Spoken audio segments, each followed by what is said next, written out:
Magandang araw, Sir Paul. Magandang araw sa mga nakikinig. Tawagin niyo na lamang po akong Emar. Matanda na po sa kasalukuyan. Matagal lang nangyari ang karanasan na ito. Sana mapili po ninyo, Sir Paul. Sana magustuhan po ninyo. Sana may upload po ninyo sa YouTube channel ninyo. Naganap ang karanasan na ito. Taong 19, hindi ko na lang sasabihin. Basta sa mga panahon po na ito, senior citizen na po ako. Naganap ito sa Eastern Samar, to be exact, sa Dolores. Malapit kami sa isang ilog noon na napakahaba at napakalaki. Namumuhay kami ng payak ng nanay ko. Natatawagin na lang din po natin sa pangalang Dolores, kung saan ako ipinanganak, lumaki, nagkaisip, nasaktan, nalubog, bumangon at nagsimula muli. Sa paglaki ko, wala na akong kinagisnan na ama. Mag-isa lang akong itinaguyod ni nanay. Base sa kanya, maaga raw namatay ang tatay ko dahil sa isang aksidente. Ni pangalan niya nga hindi ko na matandaan eh. Basta dati kinikwento niya na ang tatay ko raw isang magsasaka, mangingisda, at namatay noong ipinagbubuntis niya para ako, na syempre pinaniwalaan ko naman. Ganun pa man, wala man akong ama, hindi naman ako nagkulang sa aruga, sa pagmamahal at sa pangangailangan ko. Simple lamang ang buhay namin ng nanay ko noon, pero masasabi ko, ako ang pinakamasayang bata. Hindi ko man nakukuha ang lahat, ang mga gusto ko, ang meron ng ibang bata. Pero masasabi ko, basta kasama ko ang nanay ko, okay lang ako, masaya ako, buhay kaming dalawa. Anak, kumain ka na. Maaga pa ang pasok mo, baka maliit ka niyan, malayo pa ang lalakarin mo. Oo nay, tinatapos ko lang tong assignment ko, nakalimutan ko kagabi. High school na po ako noong mga panahon na yun, Sir Paul. At sa totoo lang, nagsusumikap talaga akong mag-aral. Honor student kasi ako noon. Maaari akong makakuha ng scholarship para makapagtapos ng pag-aaral hanggang kolehiyo. Pinangako ko kasi talaga sa nanay ko noon na magtatapos ako. Yung pagtitinda niya ng mga isda sa palengke, susuklian ko ang lahat ng iyon. Iaahon ko siya sa hirap. Sa ginhawa, akong bahala ka ako sa kanya. Kaya nagsusumikap ako mag-aral noon. Bakit naman kasi nakalimutan mo? Nakatulog na po kasi ako na Pasensya na po. Hayaan nyo, matatapos na ho ito. Ihanda nyo lang ho yung kakainin ko dyan. Ubusin ko po lahat dyan. Panigurado masarap po yung sinangag ninyo. Tuyo pa naman din ang ulam. Paborito ko po yan. Ganun lang kasimple ang pagkain namin, pero para sa akin, napakasasarap ng mga iniluluto ni nanay. Kahit talbos lang yan, tuyo lang yan, kanin lang yan, bagoong lang yan, basta luto ng nanay ko na may pagmamahal, napakasarap po para sa akin. Matapos kong magawa ang aking asignaturang natitira, kumain na rin po ako kasama si nanay na sa mga sandaling iyon, naghahanda na rin dahil pupunta na rin siya ng palengke. Sabay kami pupunta sa bayan dahil doon ako nag-aaral, doon naman siya nagtitinda sa palengke. Nangangamuhan siya doon sa isang mayaman na maraming pwesto sa palengke at doon siya nakapwesto sa isdaan nito. Nagtitinda siya, nagkakaliskis, naghahasang, naghihiwa. Basta lahat ng patungkol sa isda alam niya. Alam niya naman sa Samar, maraming isda dyan, sariwa ang lahat. Masaya kaming nagtungo ng bayan. Ako na ang nagdadrive ng pedicab namin noon. Pagdating namin sa bayan, naghiwalay kami ni nanay. Siya na ang may sakay ng pedicab. At mula doon, maghihiwalay na nga kami. Papunta siya doon sa pinakapalengke. Ako naman papunta doon sa eskwelahan. Medyo magkahiwalay kasi yun. Anak, mauuna na ako mamaya ha. Maaga kasi kami uuwi ganun ba nay? Walang problema. Maglalakad na lang ho ako. Sigurado ka anak? Kaya mo? Oo naman ay. Kaysa naman po maghintay kayo. Okay lang. Exercise na rin po. Madalas kasi Sir Paul, Paghapon na po inuuwi si nanay o kaya magagabi na, sabay na rin po kaming umuuwi nito. Pero may mga pagkakataong kapag mga araw ng Lunes hanggang Miyerkules kapag hindi matao sa palengke, maaga siyang umuuwi. Kapag ganon, nauuna na lang siya. Siya na ang nagdadrive ng pedicab namin hanggang sa makauwi siya. Tapos ako maglalakad na lamang. Hinalikan ko si nanay sa noo. Nagulat nga ako dahil bigla niya akong niyakap. Nay, bakit naman niyakap mo pa ako? Baka makita ko na nahihiya ka ba? Di naman, Nay. Niyakap ko si nanay. Sabi halik din sa noo niya. Ingat ka na ya. Nay, baka makapag-uwi ka ng galunggong. Gusto ko ng galunggong ngayon eh. Huwag kang mag-alala. Marami kaming galunggong ngayon. Bibigyan ako ng boss ko niyan panigurado. Sige, Nay. Ingat po kayo. Salamat po. Pagkatapos nun, nakita ko pang umiti si nanay at nagtungo na nga siya sa palengke habang ako sa eskwelahan. Lumipas po ang maghapon. Normal na araw sa eskwelahan. Nakakapagod pero masaya. Isang magandang balitang iuuwi ko noon sa amin, lalo na sa nanay ko. Siguradong matutuwa ang nanay ko dahil kumpirmado na. Pasok ako sa top 3. Magkakatalo na lang daw kung sino ang 1, 2 o 3. Pinapangako ko noon gagawin ko ang lahat. Baka masungkit ko pa yung honor, yung top 1. Siguradong mas makakakuha ako ng mas malaking scholarship kapag ganoon. Ganoon kasi sa amin eh. Kapag top 1 ka, top 2, top 3, malaki ang scholarship na matatanggap mo. Hanggang college yun. Basta maintain mo lang yung grades mo. Siguro mga 6:00 na po ng hapon ito. Tipikal na araw lang din. Naglalakad ako nito. Masaya ako. Pakanta-kanta pa nga ako. Habang naglalakad ako, unti-unti ko nang napapasok ang aming liblib na lugar. Nga pala, medyo liblib na po ang lugar namin. Yung lupa kasi na kinatitirikan ng bahay namin, base sa nanay ko, pagmamay-ari daw yun ng tatay ko. Pinamana daw yun sa kanila ng mga magulang nito.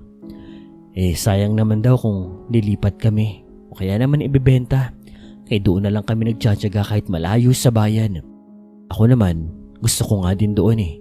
Kasi wala kami halos kapitbahay. Kung meron man, medyo malayo-layo. Mababait din naman yung iba naming kapitbahay. Ako kasi gusto ko ng tahimik na lugar. Yung walang nangingialam. Malayo sa ingay ng mga sasakyan, sa bayan, at sa kung saan-saan pa. Basta gusto ko payapa lang. Mas nakakapag-aaral ako kapag ganoon. Habang naglalakad ako, Sir Paul, at medyo madilim na nito, sa hindi ko po malamang dahilan, para bang biglang tumitibok ng mabilis ang aking puso. Kinakabahan ako. Hindi ko alam, excitement ba yon? Sa balita ba na ibibigay ko, ihahatid ko kay nanay? Yun ba ang dahilan? Napapangiti ako. Pero sa kabilang banda, Sir Paul, sa hindi ko malamang dahilan, parang kinakabahan po ako. Kaba na para bang may hindi magandang mangyayari. Para bang may hindi tama. Sa totoo lang, hindi ako nakakaranas ng ganoon. First time ko lang yun naranasan, Sir Paul. May mali bang mangyayari? Huwag naman sana. Binilisan ko ang paglalakad, Sir Paul. Sa totoo lang, yung gutom ko noon, halos nawala na. Nang 1 kilometro na lamang po ang layo ko sa bahay. Napansin ko na nakabukas na po ang ilaw. Lahat po ng kaba, takot o pag-aalala, nawala. Bagkus napangiti ako. Nanumbalik yung excitement ko sa balita na ihahatid ko kay nanay. Mabilis ako naglakad.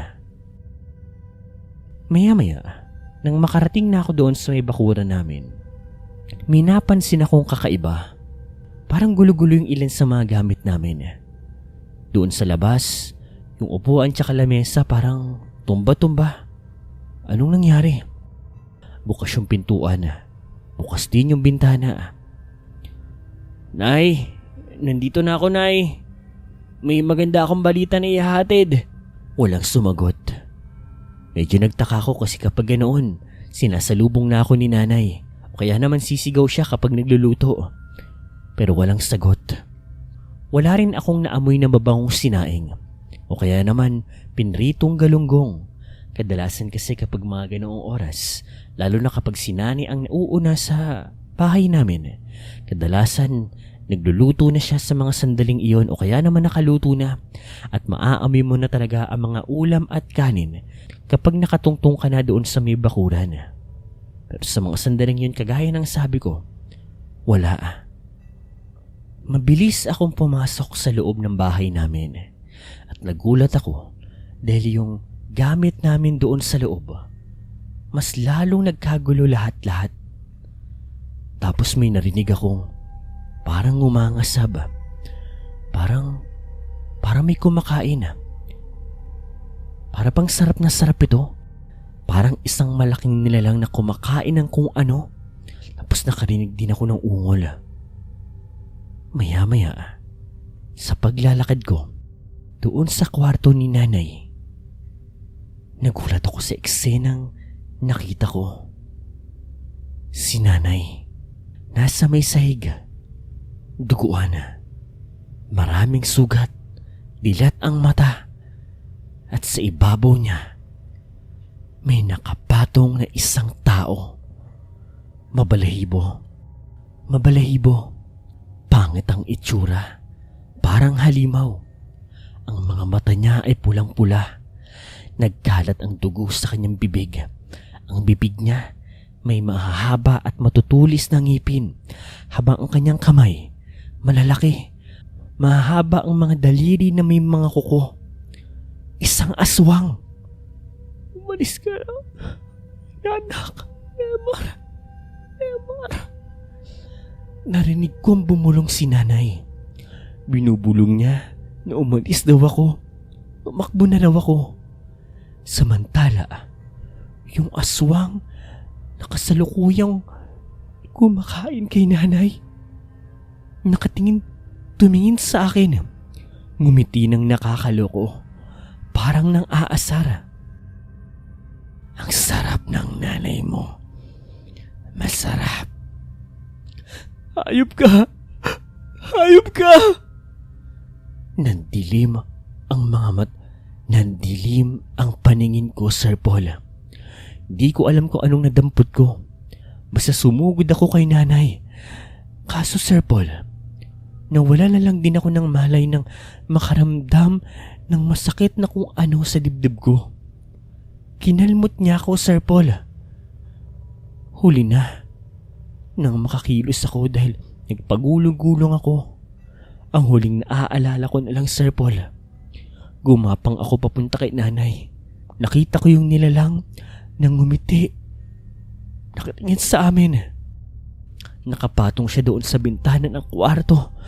Tapos tumalon na para bang walang nangyari. Ako, tinignan ko si Nanay. Nakangiti ito sa akin. Nakapikit siya. At pagkatapos, nawala na lang din ako ng maalay. Sa muling pagdilat ng aking mga mata, nasa isang puting kwarto na ako, Sir Paul. Pagkita ko sa gilid ko, nandoon ang kaibigan ko, si Juan. Emar, gising ka na. Kamusta ka? Diyos ko, nag-alala ako sa'yo. Buti buhay ka. Oo. Si Nanay. Emar, wala nang nanay mo. Wala na. Nabutan namin kayo ni tatay na. Nandun sa kwarto ng nanay mo, wala na kayong malay. Nakita namin ni tatay na tumakbo yung aswang. Maghatid sana kami ng ulam pero nakita namin na tumalon yung aswang mula sa bintana. Pagkita namin, wala na kayong malay ni Aling Dolores. Wala na siyang buhay. Emar, nung nakapasok kami sa bahay niyo. Pero ikaw, buhay pa, kaya dinala ka namin ni tatay dito. Juan, yung nanay ko. Juan. Sa totoo lang, Sir Paul, hindi ko naintindihan ang mga pinagsasabi ni Juan noon. Ang nagpaulit-ulit lang sa aking isipan noon, sa aking memorya, ay yung sinabi niya na wala na ang nanay ko.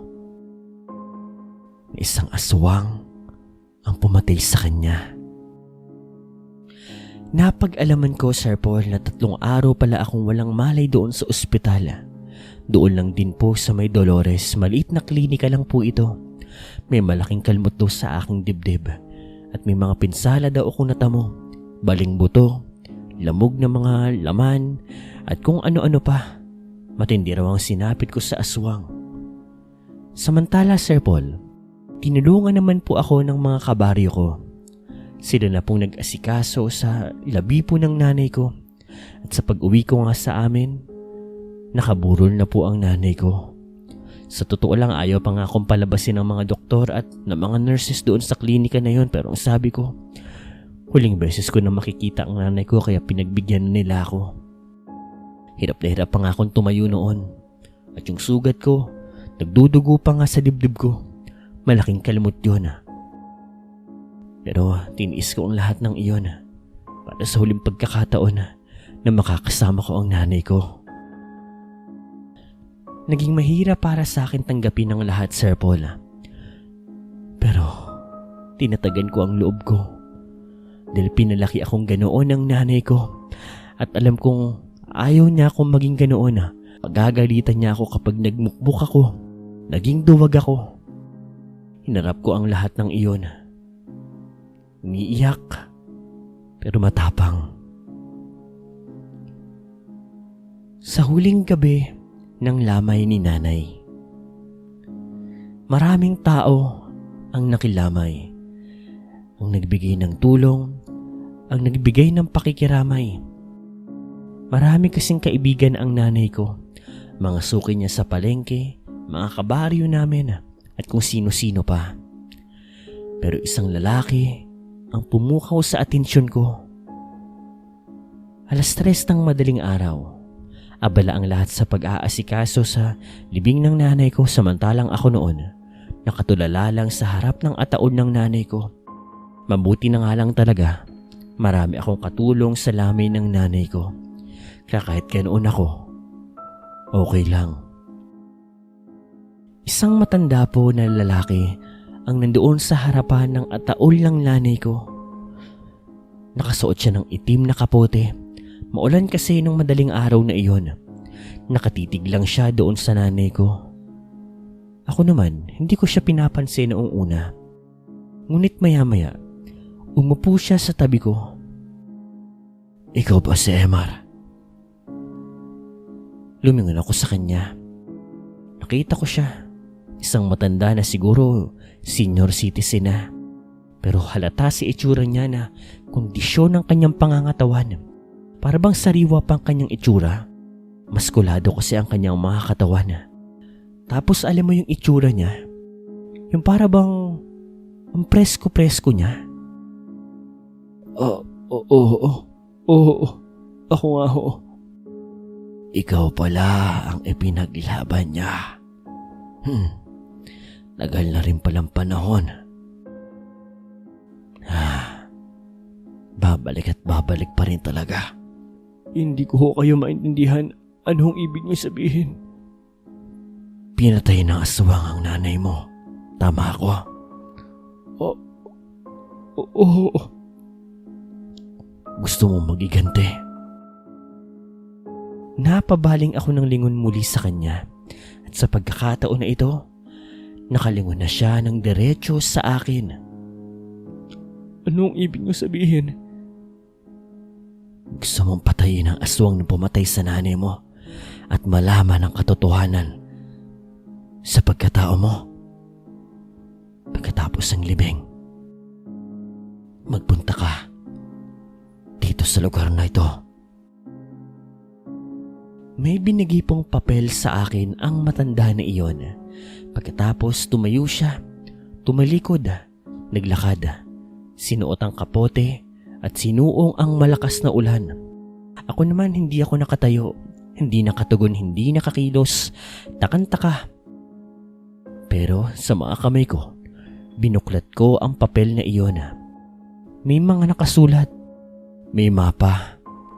Sa itong bundok, doon lang din sa Dolores. Alam ko kung papaano puntahan yon. Alam ko yon.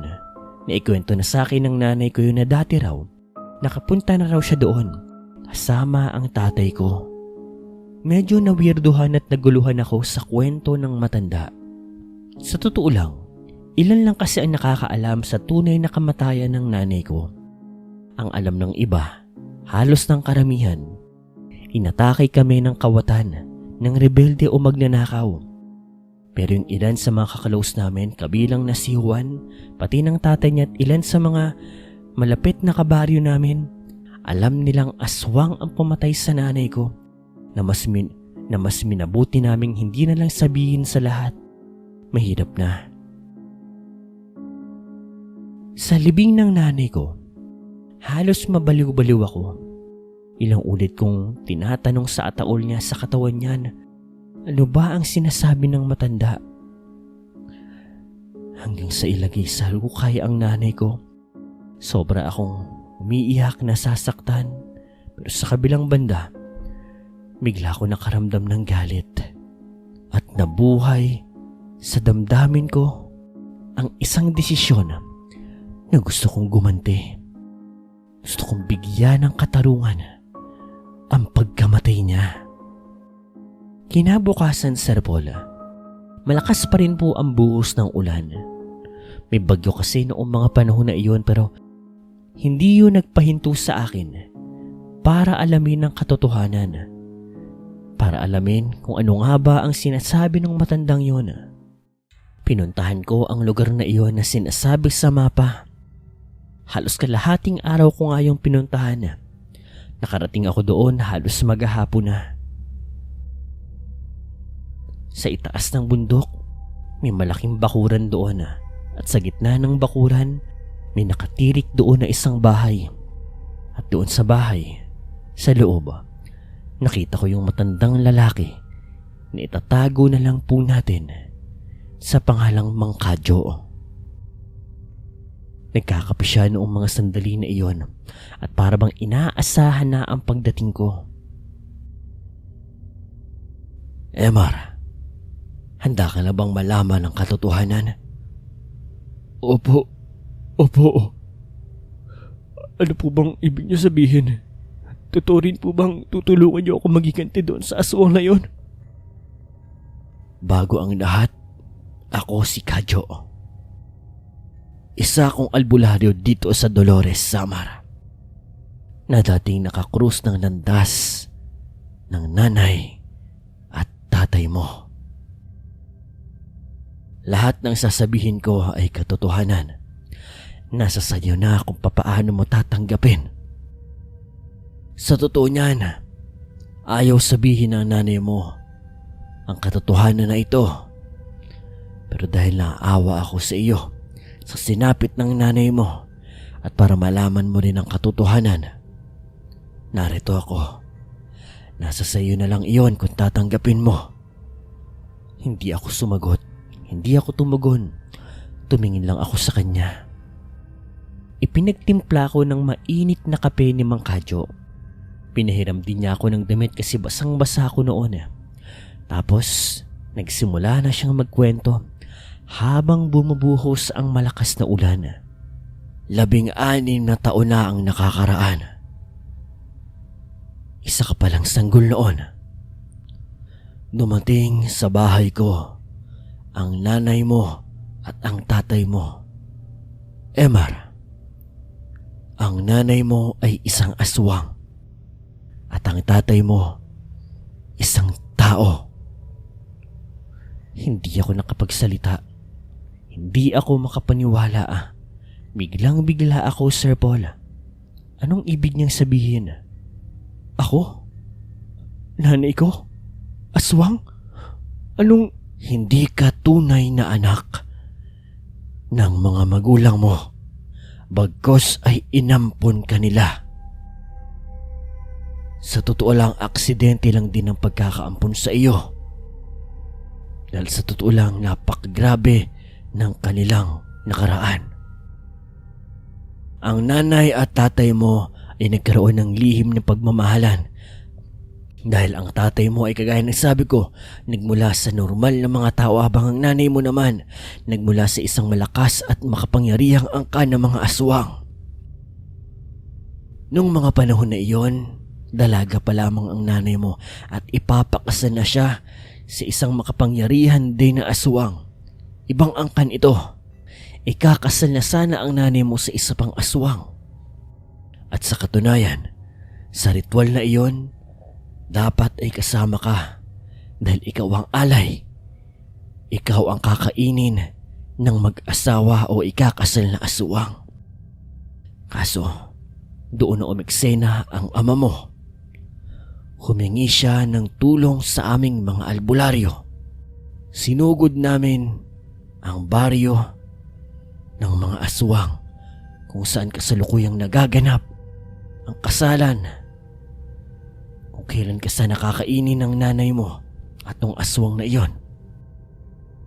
Maraming namatay noong gabi na iyon, mga salot na aswang at mga bayaning albularyo. At isa ko sa mga nabuhay. Sa totoo lang, marami na talagang sinasalanta ang mga aswang kaya napilitan na rin kaming umaksyon noon. At sa panguna din ng ama mo, talagang nagpursig kami para matapos na lahat doon ang mga aswang. Kasama sa kasunduan na ililigtas namin si Dolores. Pero sa pagkakataon na iyon, kasama ka. Kasamang ilan sa mga nabuhay sa mga albularyo, pati ang tatay mo kasama si Dolores. Umalis kami sa kuta ng mga aswang at bumalik dito sa Dolores, Samar. At pagkatapos noon, lamuhay sila dito ng payapa. Pero isang gabi, sinugod kayo ng mga natitira pang aswang. At sa kasamaang palad, namatay ang ama mo. Napatay din ni Dolores ang mga natitirang aswang. At sa gabi na iyon, sumugod si Dolores dito, bit-bit ka. At pagkatapos, nagmakaawa siya sa akin na kung kaya ko Roba, gawin ko siyang tao. Sa totoo lang, hindi ko rin kaya. Pero may kakilala akong albularyo noon na nagmula pa sa Cavite na saktong dumayo dito sa Samar noon. Siya si Canor. Tinulungan niya ako maging tao si Dolores. At yun na, naging tao siya. Ngunit lumipas sa mga taon, pinatay ulit, ginantihan ng aswang ang nanay mo.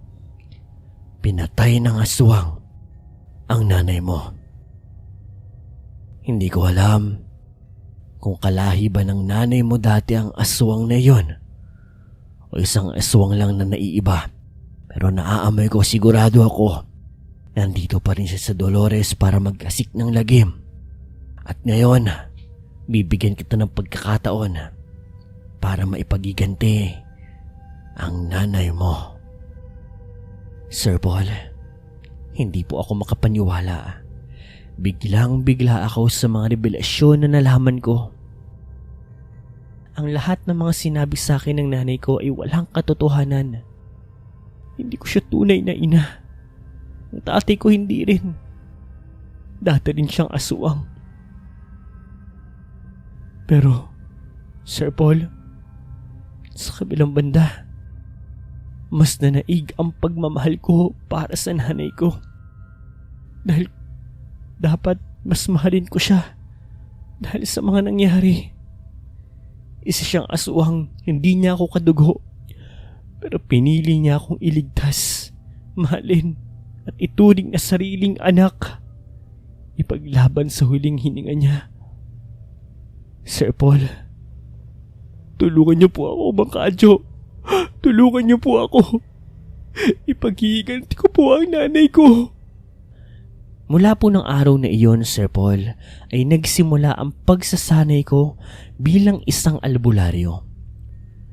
Huwag po kayo mag-alala dahil tinapos ko naman po ang pag-aaral ko na minungkahi din naman po ni Mang Kadyo.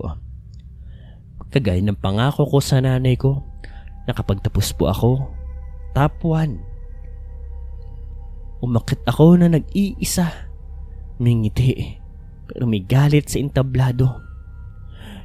Pinapangako ko sa nanay ko, ipagiganti ko siya. Sir Paul, sinabi ko noon sa sarili ko na hanggat hindi ko napapatay ang aswang na pumatay sa nanay ko, hindi mo na ako mag-aaral. Hindi po naging madali ang lahat. Lumipas po ang 3 buwan, malaki po ang nagbago sa aking pangangatawan, sa aking pag-iisip, sa aking buhay. Halos mamatay-matay ako sa pag-iensayo bilang isang albularyo, sa pagpapalakas ng aking pisikal, mental at espiritual na kakayahan. Pero buo ang loob ko. Papatayin ko ang aswang, lalo pa noong mga panahon po na iyon. Hindi lamang po sa aming baryo, sa mga kalapit din namin na baryo, naghahasik po ng dagimang aswang. Marami na siyang mga napatay na mga hayop at inosenteng mga tao. Hanggang isang gabi, nasa bahay po ako nito, nang magulat na lamang po ako nang may humahangos po na kumakatok sa aking pintuan. Emar! Emar! Gumising ka! Binuksan ko ang pintuan at nagulat ako dahil Mang Kadyo, anong ginagawa niyo rito? Maganda ka. Dalhin mong itak mo. Umaatake ngayon ang aswang. Nasa kabilang baryo. Sir Paul, bigla akong kinilabutan. Nanlamig ang aking katawan. Pero sa kabilang banda, nag-init ang aking puso. Kinuha ko ang aking itak, ang aking mga kagamitan, mga pangontra sa aswang, bawang, asin, kalamansi, at maliit na libro na listahan ko ng mga dasala. At ang pinaka-importante, rosaryo ng nanay ko. Mabilis kaming tumakbo. Nasaan ho siya, Mang Kadyo? Sa kabilang baryo. May tinitiktikan siyang aswang. Tinimbirehan ako ng isa kong kaalbularyo. Nandoon na sila ngayon. Hindi na nagsalita si Mang Kadyo. Tumakbo lang siya. Tumakbo kami ng mabilis at hindi nga po nagtagal. Nakarating kami sa isang baryo. Mas liblib po ito kumpara sa baryo namin. Mas mapuno kasi ito. At hindi po nagtagal. Nakita po namin ang 2 kaalbularyo po ni Mang Kadyo. Nakatago sila sa mga halamanan at tinitignan sa di kalayuan ang isang bahay. Bahay yun na medyo may kalakihan. Nandyan ba yung aswang? Nandyan. Pero marami sila. Pamilya sila ng aswang. Nabigla ako, Sir Paul. Hindi ako handa. Dahil sa totoo lang, sinanay ako ni Mang Kadyo makipaglaban sa isang aswang lang.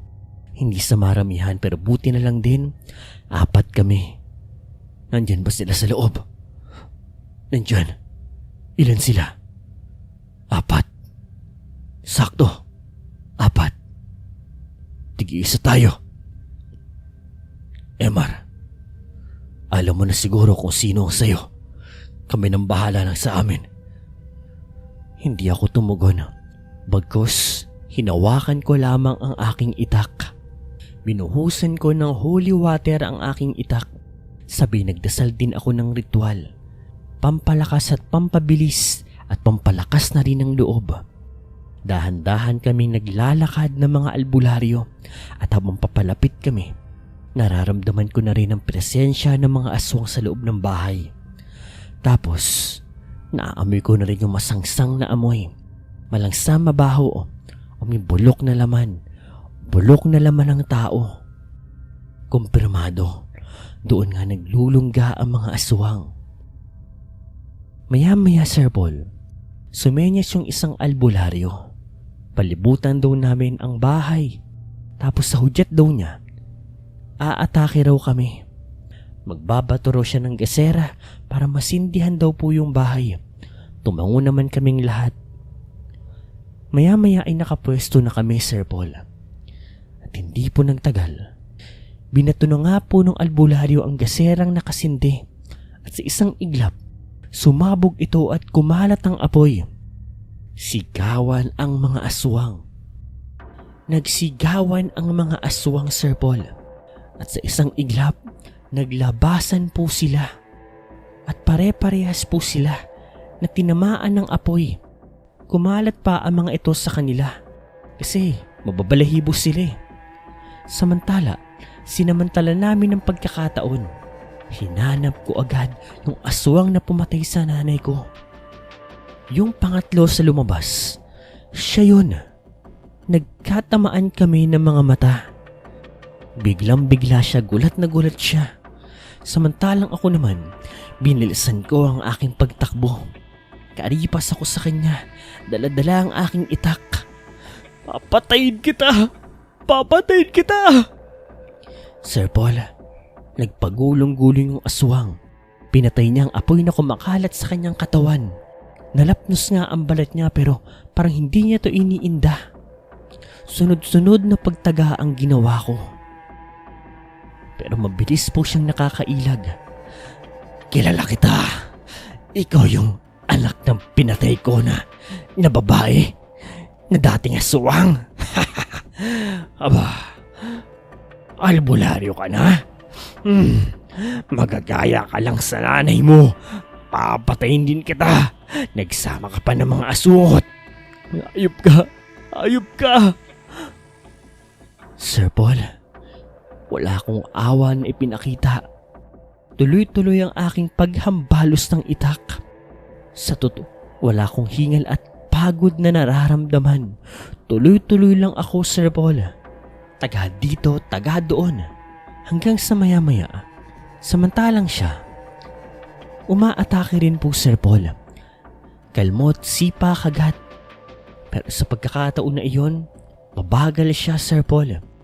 Ewan ko pero baka iniinda niya na rin yung mga tama niya. Pero ganun pa man, hindi ako huminto. Tuloy-tuloy lang ako, Sir Paul. Paano? Paano nangyayari? Paano kung gumaling at umalis? Sa pagkakataon na iyon, walang hinto kami sa pagpapalitan ng mga atake. Natatamaan ko siya. Pero lumalamang ako. Malaking tulong ang naging pagsasanay ko. Hanggang sa nagkamali ako, Sir Paul. Natamaan na ako ng kalmot sa aking tagiliran. Pero sa pagkakataon na iyon, hinawakan ko ang kanyang kamay. At pinutol ko ito. Napasigaw siya ng malakas. At sa isang iglap, binatuhan ko siya ng bawang kalamansi at asin. Mas lalo siyang nasaktan at nangisay. Hindi ko na sinayang pa ang pagkakataon. Hayop ka! Pinatay mo ang nanay ko! Patawarin! Hindi ko na siya pinagpatuloy pa sa pagsasalita. Yung itak ko, Sir Paul, itinara ko sa bibig niya. Sa bibig niya na ginamit niya sa pagpatay sa mahal kong ina. Hinang-hina ako noon, Sir Paul. Dami kong sugat. Pagod na pagod. Pero iyak din ako ng iyak. Pagtingin ko sa paligid, halos maapula na ang apoy doon sa bahay ng mga aswang. Kasabay noon, nilapitan ako ni Mang Kadyo at ng dalawa pang albularyo. Emar, ikaw na ba maglalagay ng bangkay ng aswang o kami na? Kailangan niya masunog. Nakita ko na napatay na rin pala nila ang mga aswang na nakalaban nila at nandoon na sa nasusunog na bahay. Ako, bumangon ako habang umiiyak. Binuhat ko ang bangkay ng aswang at itinapon yun doon sa nag-aapoy na kubo. Sa wakas, naipagiganti ko na rin ang nanay ko. Sir Paul, hanggang sa mag-umaga, hindi namin iniwan ang bangkay ng mga aswang hanggang sa matupok ito ng apoy.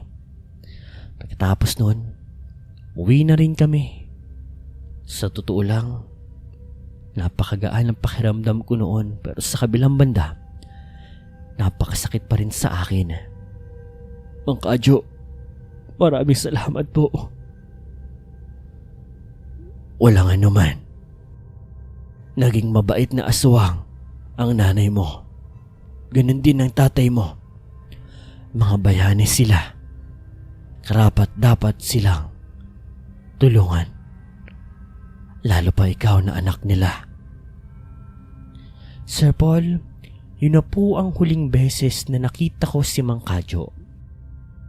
Dahil pagkatapos po noon, naghiwalay na rin po kami ng landas. Umalis na rin po kasi ako ng Dolores, Samar noon. Binenta ko po yung lupa ng aking ama at ginamit ko po yung pera para makapagsimula po ng bago sa Kamaynilaan. Kapag kasi nandoon ako sa Samar, nahihirapan lamang ako. Naalala ko ang nanay ko. At sa totoo lang, nagkaroon din ako ng kilabot at trauma dahil nga sa mga aswang. Sa pagpunta ko po sa Maynila ay nagkaroon po ako ng bagong buhay. Doon po ako nagsimula. Nag-aaral po ako. Nakapagtapos, nakapagtrabaho, nagkaroon ng pamilya. Pero sa totoo lang, Sir Paul, hindi naging ganun kadali at hindi naging ganoon kabilis. Paano kung sabihin ko sa inyo na ako na isang bagitong albularyo ay nagkaroon ng mga karanasan sa Maynila? Hayaan nyo. Yun naman ang susunod nating pagkukwentuhan. Pero bago yan, i-comment nyo muna kung nagustuhan nyo ang kwento ko. Dahil syempre, bakit naman ako magpapadala ulit kung ayaw ninyo? Sa ngayon, dito na lang muna kung papaano ako nagsimula, kung papaano ako naging albularyo. Sana po nagustuhan ninyo. Pero bago yan, nais ko lang din po munang magpasalamat kay Mang Kadyo. Patawarin niyo po ako kung bakit hindi ko na kayo nabalikan. Pero wala pong araw at gabi na hindi ko kayo sinama sa dasal ko. Mang Kadyo, maraming salamat po. Ngayon din sa iyo, Inay. Ngayon din sa iyo, Itay. Mahal ko po kayong lahat. Dito na lang po, Sir Paul. Hanggang sa muli. Maraming salamat po.